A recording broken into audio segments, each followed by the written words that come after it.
Radio La Clave. La Clave 92.9. Opinión, información y debate son una combinación clave. Estás en la 92.9. Son las 9:04. Sigues en combinación clave. Una cosa muy chiquitita, maldita chichincle. A propósito de cómo partíamos el programa, nos dice: Holanda, ¿qué tal? ¿Cómo andamio? ¿Todo viento? Naranja, chaucha. Me reí mucho. Lo dijo, es un poco extemporáneo porque lo puso de inmediato cuando estábamos hablando del tema, pero es que había que leerlo, ¿no?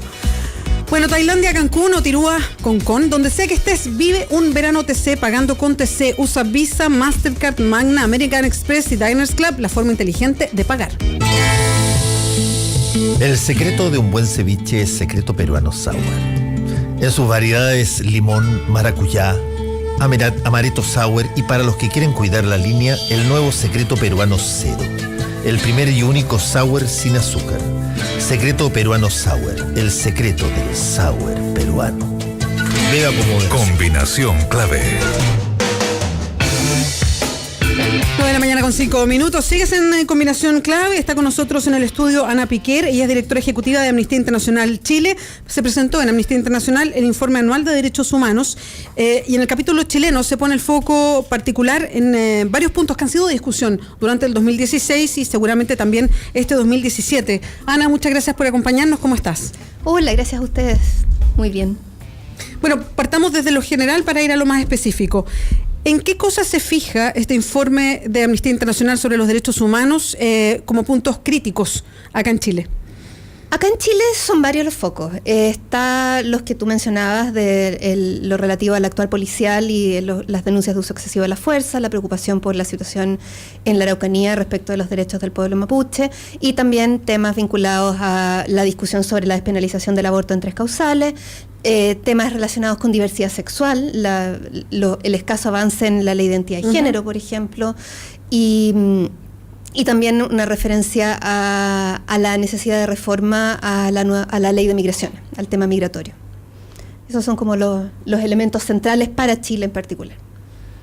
Como tú puedes ver, Ana, cada cierto tiempo hay una suerte de boom explosivo de interés en la defensa absoluta de los derechos humanos. Lamentablemente, la gran mayoría de las veces esos derechos humanos tienen que estar amenazados en otros países y no acá.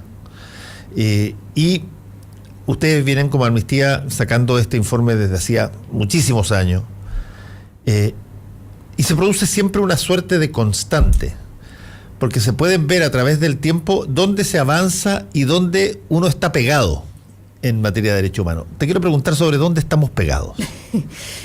Sí, efectivamente hay varios temas en los que estamos pegados. De hecho, los dos temas que más se han visibilizado este año son justamente uno de los temas en los que estamos más pegados. O sea, las denuncias de uso inapropiado de la fuerza por parte de fuerzas policiales, carabineros, en algunos casos la Policía de Investigación, es algo que se está repitiendo desde hace muchísimos años. Y esto en el contexto de control de manifestaciones, en el contexto de, por ejemplo, allanamientos en comunidades mapuche.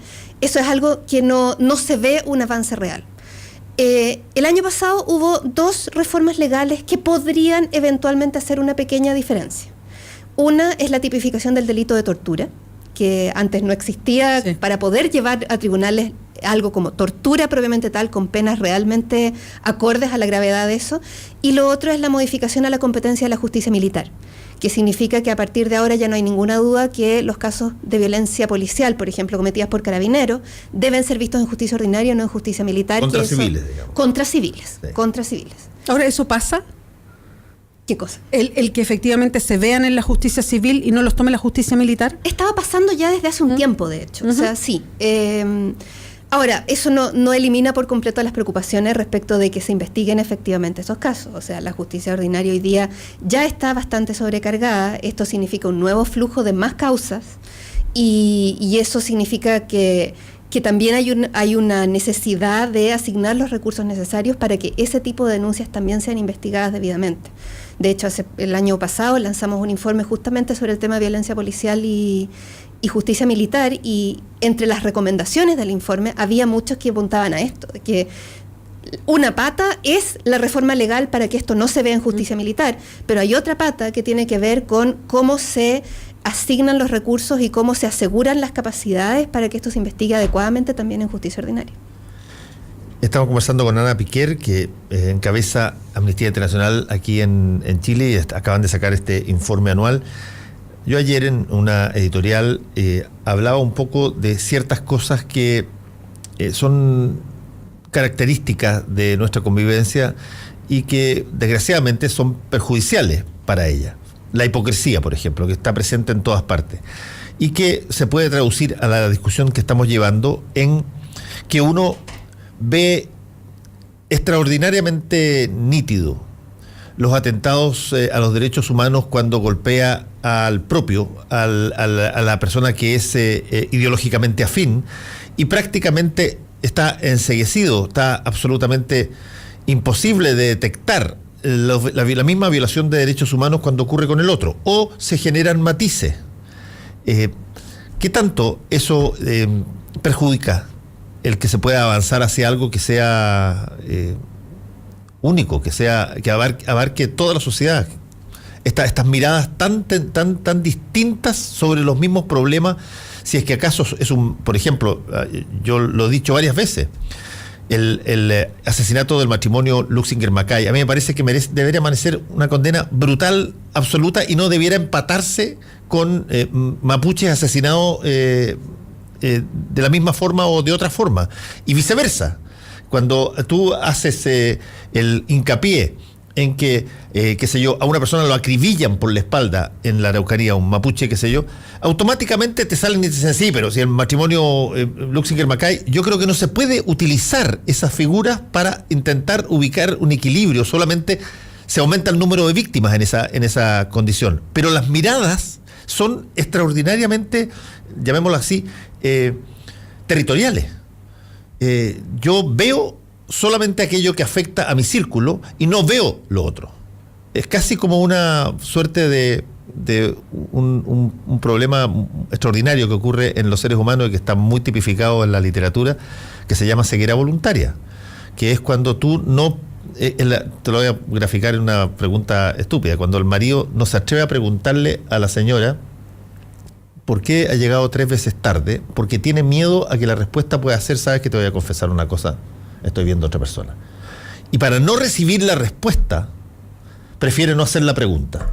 Y se enceguece respecto de esa realidad. Es cuando los funcionarios en la dictadura, muchos de ellos, no siendo partícipes de actos ilícitos contra los derechos humanos, pero preferían no mirar, no preguntar, para no tener que hacer algo al respecto. Es lo que de alguna manera el expresidente Piñera denominó en una parte de su gobierno como los cómplices pasivos.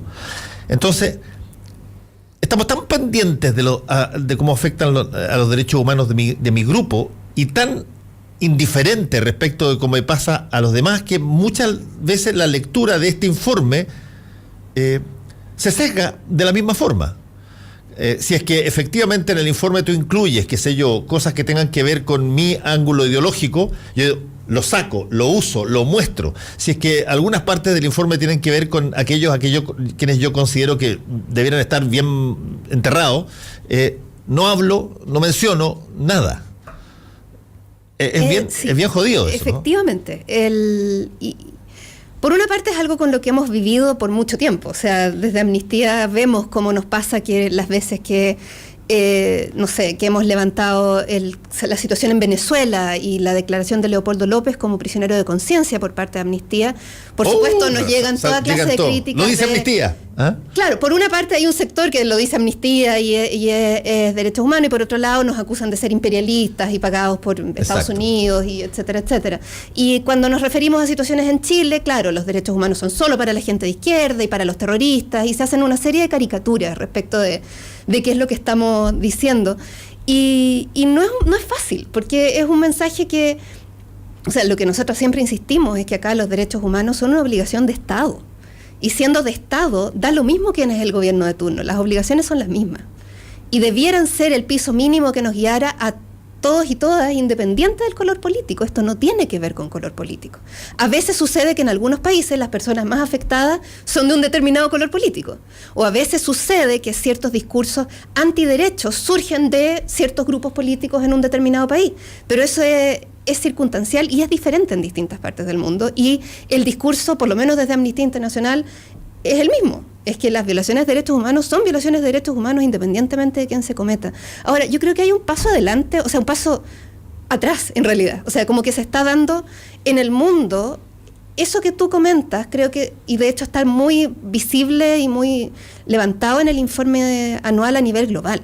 Y que es que esos discursos de la ceguera voluntaria o la percepción selectiva, que tú solamente percibes determinadas cosas que te favorecen y las otras como que no existieran. Pero lo peligroso es que en el mundo vemos que se está dando un paso más en eso, en el sentido de que ahora ya no es solamente ceguera, ahora también se están instalando cada vez más fuertes discursos de ellos los malos, nosotros los que tenemos que protegernos de los malos.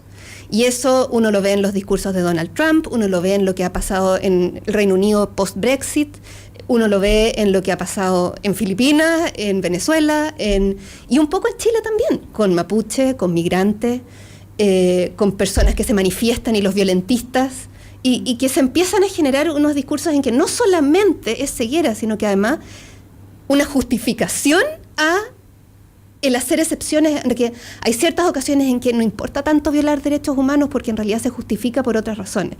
Y eso es más grave todavía, porque eso es poner en cuestión los derechos humanos, en definitiva. Ana, estamos conversando con Ana Piquer, ella es directora ejecutiva de Amnistía Internacional Chile. Ana, ¿cómo dialoga un organismo internacional como Amnistía Internacional, que tiene esta lectura global de los derechos humanos, pero también por capítulo, en este caso se concentra en Chile, con los órganos del Estado de Chile que ven temas de derechos humanos? Me refiero al Instituto Nacional de Derechos Humanos, que es un instituto de Estado, a la Subsecretaría de Derechos Humanos, que viene a ser un organismo de gobierno. ¿Cómo dialogan? A propósito de que el Instituto Nacional de Derechos Humanos también tiene un informe anual, y los temas se tocan absolutamente, son varios de los mismos, digamos, no hay visiones distintas. Pero ¿cómo dialogan?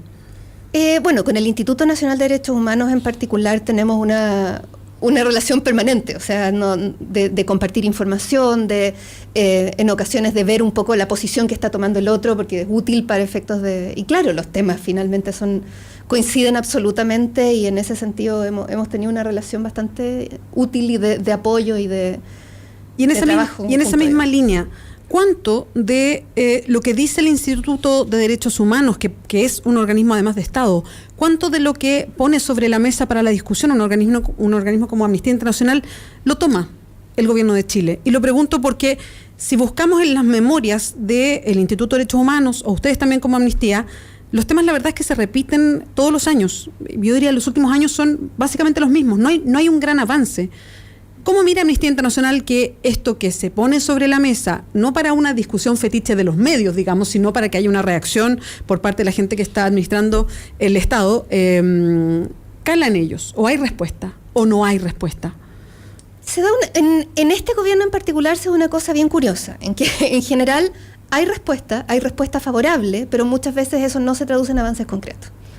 Por distintas razones, por contingencia política, por un tema una respuesta favorable a decir, mira, nos parece muy interesante, claro, lo tomamos, o totalmente de acuerdo. Esto. De hecho, o sea, de antes, nosotros hicimos cuando fueron el periodo de elecciones presidenciales, cuando salió electa la presidenta Michelle Bachelet, nosotros hicimos una carta abierta a los candidatos y candidatas, y cuando revisamos el programa de la presidenta nos dimos cuenta de que prácticamente todo lo que estábamos pidiendo en la carta abierta a los candidatos estaba en su programa.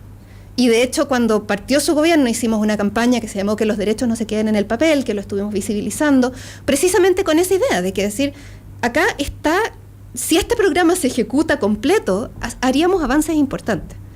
Y muchísimos de esos temas finalmente nunca se hicieron. Entonces, creo que hay mucho que tiene que ver con que el discurso inicial es estamos de acuerdo, pero a la hora de avanzar hay topes internos por contingencia política, por situaciones en el Congreso. Uno lo puede ver con lo que ha pasado con la ley de identidad de género o la ley de aborto en 3 causales, que las piedras que se han puesto en el camino han sido muy brutales, y que en el caso de la ley de identidad de género ha significado que básicamente esté estancada su discusión en la práctica por años. Fíjate que hay otra situación que me parece extraordinariamente interesante a la hora de cómo se leen estos informes, y particularmente el informe de Amnistía Internacional, y que tiene que ver con una cosa que yo he repetido varias veces en editorial y seguro que va a salir en algún momento dado, que tiene que ver con desde qué lugar el que lee se coloca. Y pasa, por ejemplo, voy a poner un ejemplo bien común, pasa cuando tú preguntas a las personas si es que debiera haber pena de muerte, por ejemplo. Todavía en Chile yo creo que la gran mayoría diría, sí, debe haber pena de muerte. Y si tú después le preguntas a las personas por qué piden una posición tan tajante respecto de eso, la gran mayoría de las personas se percibe a sí misma solamente como víctima del delito, pero no se percibe a sí misma como potencial victimario, y por lo tanto están convencidos de que hay que pedir pena de muerte porque las víctimas van a ser los amigos, la familia o yo mismo, pero nunca se colocan en la posibilidad de un personaje de la familia que eventualmente pueda ser el victimario y que eventualmente tenga que estar enfrentado a la misma pena. Lo mismo ocurre en el caso de los derechos humanos. Cuando tú eres la persona torturada, o cuando tú eres la persona apremiada, o cuando tú eres la persona, tienes una postura que eventualmente, cuando son otros los que, o la pregunta es teórica, ¿tú crees que correspondería o no correspondería que, por ejemplo, a un sospechoso de terrorismo se le apremiara un poquitito más para buscar información que eventualmente pueda significar el detener un atentado terrorista? Esa es una pregunta que entonces en seriedad uno se sorprendería los tipos de respuestas que puede obtener. Porque podrías tener un tipo de respuesta muy alto diciendo sí, un poquitito sí. ¿Y cuántos poquititos? No, puede ser un montón de cosas. Y lo dejo abierto a todas las personas que nos están escuchando, hay 2 películas que se hicieron que son extraordinariamente provocadoras en exactamente este punto. Exactamente. Una de Samuel Jackson que se llama Unthinkable, en inglés, que no sé si se llama Impensable, como es la traducción literal, puede llamarse de otra manera, bueno, voy a imaginar, se llama Unthinkable, bueno, que es una situación donde en un hecho que se va a producir hay que aplicar un acto ilegítimo para obtener información, y tú vas viendo que va escalando esta situación, y la pregunta básicamente que todos empiezan a hacerse es: ¿hasta qué momento tú aceptas que se llegó al límite?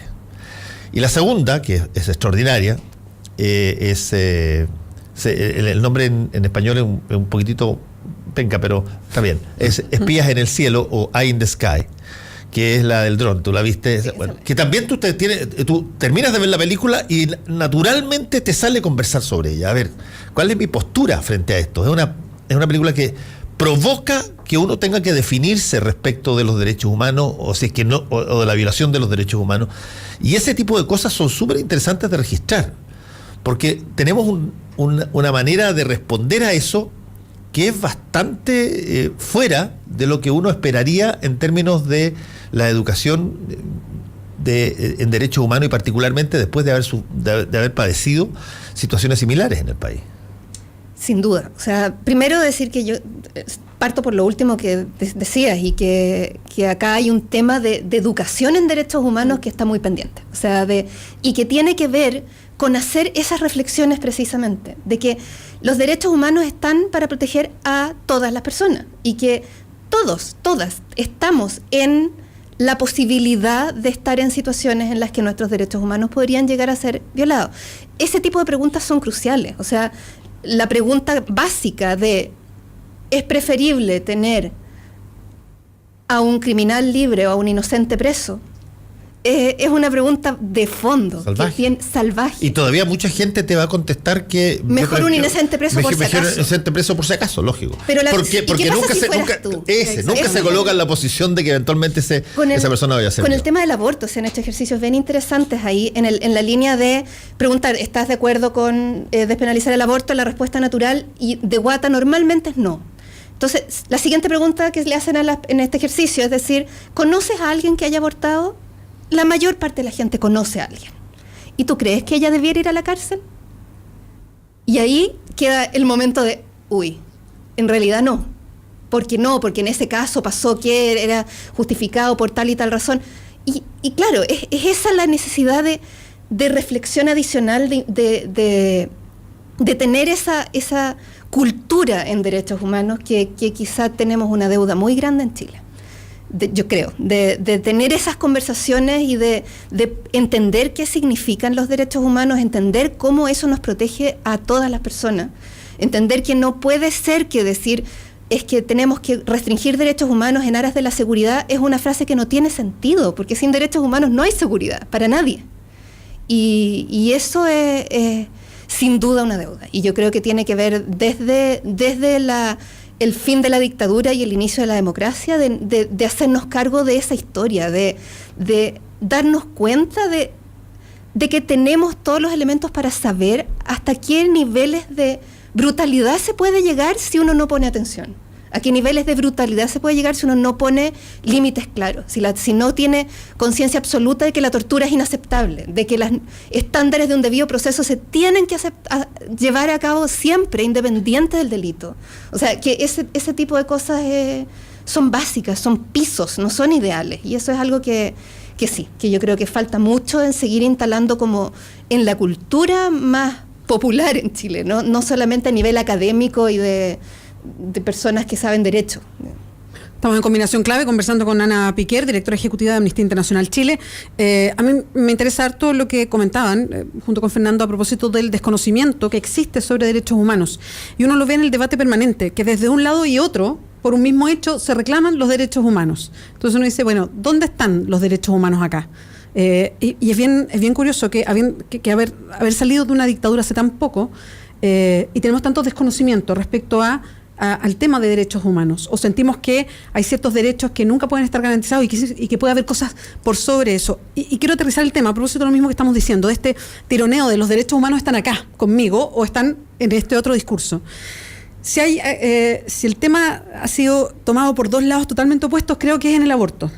Y que es bien inentendible, me imagino, para mucha de la gente que nos está escuchando ahora. Porque en el aborto, específicamente en el proyecto que despenaliza en 3 causales bien específicas, la base de presentar un proyecto tiene que ver con los acuerdos que Chile ha firmado frente a Naciones Unidas respecto a derechos humanos y derechos reproductivos de la mujer. En contraposición, las personas que están absolutamente en contra que se despenalice el aborto en cualquiera de sus causales, apuntan a los derechos humanos también y hablan de los derechos humanos de esa guagua que pueden hacer, o de ese ser que podría convertirse en un humano, bueno, en fin. Incluso han ocupado, y que fue bien polémico, unos carteles que se ponían en la carretera aludiendo a los crímenes en dictadura, apuntando a cuáles son los derechos humanos que se defienden, como apuntando hacia la izquierda, diciendo que en consecuencia, respecto a derechos humanos, frente a ese discurso, Ana, donde desde los dos lados tan opuestos se alude a derechos humanos, ¿dónde están ahí los derechos humanos? Bueno, esto tiene que ver finalmente con un uso mañoso quizá de las normas internacionales de derechos humanos. O sea, el consenso internacional hoy es que la protección de los derechos humanos requiere la despenalización del aborto en 3 causales. Eso es algo que no hay un mayor debate a nivel de comités de Naciones Unidas, a nivel de jurisprudencia de la Comisión Interamericana, de la Corte Interamericana de Derechos Humanos, en el sentido de que hay un deber del Estado de dar protección al que está por nacer, sin duda, pero esa protección no puede ser que se ponga siempre y en todos los casos, sin ninguna excepción, por sobre la vida, la salud, los derechos de las mujeres.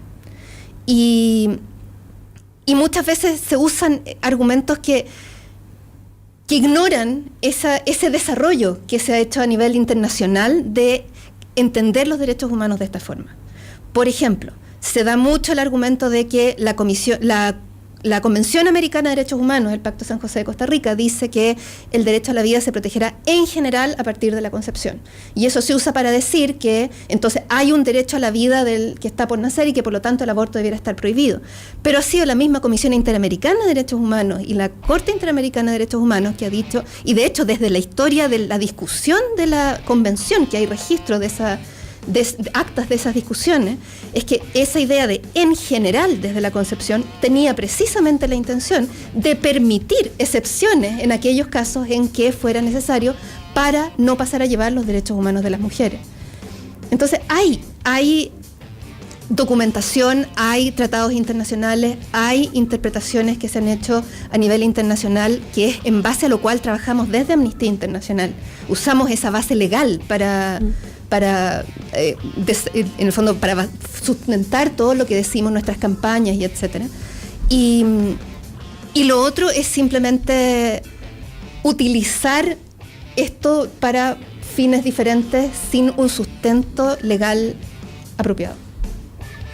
Ana Piquer, muchas gracias por acompañarnos hoy día aquí en Combinación Clave. Una cosa que siempre es interesante de tener en cuenta, ¿dónde se puede acceder al informe? El informe está disponible en www.amnistia.cl/informe. www.amnistia.cl/informe. Ahí puede entrar los datos y le llega el informe a su correo electrónico. Y además un dato interesante es que el capítulo de Chile está también traducido al mapudungún. Muy bien, muchas gracias. Muchas gracias, Ana, que te vaya muy bien. Ana Piquer, directora ejecutiva de Amnistía Internacional Chile, conversando con nosotros acerca del informe anual de derechos humanos de Amnistía Internacional que se presentó ayer. Son justo las 9:30. Fernando Paulsen, ¿hacemos una pausa? Volvemos.